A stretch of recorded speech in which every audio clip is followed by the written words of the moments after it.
What's up, YouTube? This is Red Zone 101. As always, God bless and peace. Hey guys, hopefully you had a great holiday, a safe one. Hopefully you didn't eat too much turkey. Anyway, get on that trend.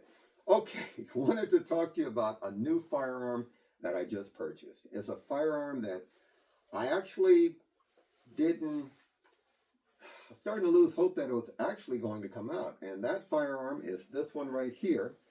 This is the new Smith and Wesson 22X. Now, when I first heard about this particular firearm, I was really excited, okay?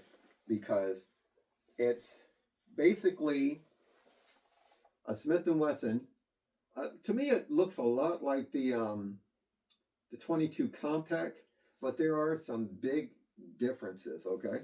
Now, the reason why I was so excited about this particular firearm coming out is because it boasted a better trigger than your 22 M&P Compact here, which I really like. It's been one of my favorite guns here to take to the range and even carry for EDC. Okay, so, but this one right here is supposed to have a better trigger, which it really does. We'll talk about that in a minute. But also, instead of like the Smith and Wesson M&P 22 Compact that I just showed you, which has a 10-round mag, this one right here, the 22X, actually has a 20-round mag.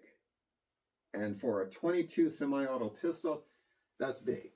So I was really excited when I heard this particular firearm was going to come out. That said, when I called Smith and Wesson to get a release date, the representatives had no idea. I actually got to a point that I was so, what is the word I want to use? Distraught, upset, what have you, that I actually sold the Smith and Wesson FPC carbine and 22 long rifle that actually was supposed to be a companion with this particular gun. I actually just got so discouraged is a better word to use, that I sold it. And then right after I sold my folding pistol carbine FPC by Smith and Wesson in 22, this comes out. And the only reason I sold it was basically because, well, I'm talking about the FPC carbine. The reason that I sold it is because, for one thing, the mags, some of the mags didn't drop freely. It takes the same mags as this right here. And I wanted to have this pistol to go with it. So when I didn't know when or if this particular pistol was going to come out, I just got frustrated and I said, you know what, I'm getting rid of the carbine. So I sold it. Okay. And as I said, about a week or something like that, 2 weeks after I sold it, the pistol comes out. Okay. Anyway, let's get back to the pistol here. This right here, it's not loaded, no mag, okay, is a internal hammer fired, 22 long rifle pistol, has a 20-round mag and fiber optic sights. Here, let me give you a look at that. The sights are fiber optic, well, at least the front one is. The back is blacked out. Now, the whole grip, I throw those on most of my firearms. I just like the way that feels. But this particular firearm here, give you a good look at it, has a great trigger. I mean, when I say a great trigger, this has a really smooth, nice trigger. And it's also optics cut, okay? So you can put a red dot on it. Now, to me, when I first saw this, I thought, you know what, that just looks like a 22 M&P Compact here, okay? No. Here, I'll show you both of them side by side, okay? As you can see, the 22X has a thinner slide than the 22 Compact here, okay? And actually, the 22X is just a little bit longer, okay? It looks like about a ½ inch longer. And I gotta say, oh, and it's optics cut, which the 22 Compact isn't. And the trigger on this, it has a really sweet trigger. I mean, it's got that blade safety. You got to press that blade in to fire the gun, but it has a really good trigger. I really enjoyed shooting this one. I enjoy shooting this one. I've had this one, the 22 Combat, for some years now, and it's been just totally reliable. Just a great gun. And that's why I was really excited when I heard about the 22X. And I thought at first the 22X was basically just going to be a longer version of the 22 Compact. No, it is not. This gun right here, and as I said, I really love my 22 Compact, but this gun right here has a much smoother trigger. Um, I'll be honest, I'm really liking this gun here. Okay. Now, as I said, when I first saw this particular, well, the rifle version of this, okay, well, not the rifle version, the Smith and Wesson M&P FPC. When I saw that, and I saw this pistol would take the same mags and actually the same ammo, I was so excited. I went out, I bought the FPC, and then later on I was going to buy this. But I told you that because I did know when this particular gun was going to come out, I got rid of the FPC. But after taking this gun to the range, the Smith and Wesson 22X, I liked it so much, I called up my FFL dealer and I asked him, hey, do you still have that Smith and Wesson M&P FPC that I sold you about a month ago or so? And they said, yeah, I still got it. I said, okay, hold it for me. I'm coming to pick it back up. So, that said, take that mag out, make sure it's not loaded. I went back and I purchased this one again. Now, granted, I got it for almost the same price that I sold it to them for, but because this firearm was such a really nice 22, okay, that I had to go back and get the carbine. And as you can see, I've got it set up here. I've got my laser here, my muzzle brake, my Smith & well, let's try it again, my Sig Sauer Romeo, I think that's Romeo 5, red dot. I got an angle grip I put on it. What else have I done to it?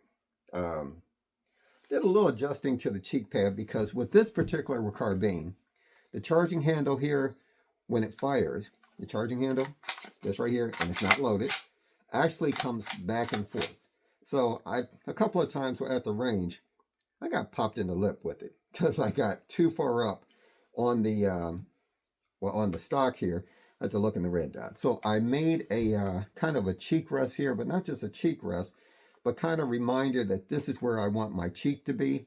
Nothing high tech, just some electrical tape and a pad that I had from another gun. And I put it on there. So now I know to make sure I've got my cheek right here and not up here. Because if your cheek is up here, this charging handle is going to smack you right in the lip. So I know to make sure my cheek is right there. So that's why I did that.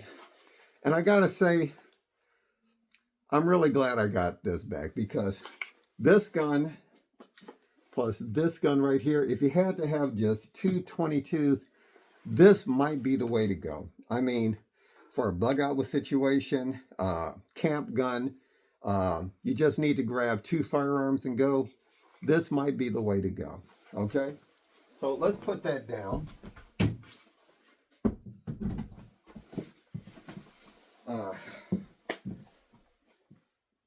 What else can I say? I'm really liking this gun right here. So, guys, if you're looking for a good 22, and one of the reasons why this 22 semi-auto pistol got my attention was because I wanted a 22 semi-auto pistol that actually had more than 10 rounds in it, okay? And I tried the Taurus TX22, and if you've seen any of my videos on that, it was disastrous. Had problems from the very beginning. still having issues. Wasn't able to get a hold of any Taurus customer service to help me out with it. Still got the gun, ready to take it out back and shoot it, put it out of this misery, but I'm just kidding, okay? Well, I thought about it, but I'm just kidding, okay? But this gun right here, to me, is a much better firearm than the Taurus TX22. Now, some of you may disagree with me on that because maybe the Taurus TX22 that you got has been nothing but perfect right out the box, what have you. That was not my experience, okay? But this one right here, people, love the trigger on it. Love the fact that it weighs almost nothing. I mean, was very accurate at the range. And like I said, I got the carbine to go with it now. Pistol, carbine. Anyone that's watched my videos know that I like a pistol and a rifle that can take the same mags and take the same ammo. So this works for me, okay? Let me know if you have this particular firearm and what you think of it. Let me know if you have this one and the Taurus TX22 and you've shot them both, and let me know what you think, okay? Anyway, I'm not going to keep you guys. Want to thank you for watching. Can't say enough about this firearm right here. Hopefully, if it continues to run as well as my M&P 22 Compact, this is a winner. In other words, I think Smith and Wesson hit a home run with this particular firearm, okay? Now, granted, the magazines, I'm going to be real with you, I've only been able to get anywhere between 18 to 19 rounds in them, okay? Maybe they'll loosen up more later on, but for right now, that's all I'm able to get in them. And the magazines from my Smith and Wesson 22X drop freely with no problem. Oh, and this particular gun comes with 2 mags. I bought a spare because I like having 3 mags, okay? Anyway, guys, like I said, I'm not going to keep you. Want to thank you for watching. Great gun, can't say enough about it. And this would be a great home defense gun. And if you're into carrying a 22 for EDC, which I know some people aren't, I get it, but for some of us that are getting older, a 22 may be a good option. And as I've said, if you get a good 22 semi-auto, whether it's pistol or rifle, that has a good track record for reliability, you use really good ammo like the CCI mini mags, or maybe the my go-to ammo is the Federal Punch. I love that ammo, okay? I also like the CCI Velocitors and Stingers, okay? In other words, in most of my 22 semi-autos, I run high velocity ammo. I rarely use standard velocity, and the reason why is because most of my 22 semi-autos, they're not just for plinking and going to the range for target practice, but they're also for self-defense. So I prefer a hotter 22. All right, I said I was going to go. Guys, thank you for watching. Let me know what you think. God bless. Watch your 6. And as always, peace whenever possible. Take care, people.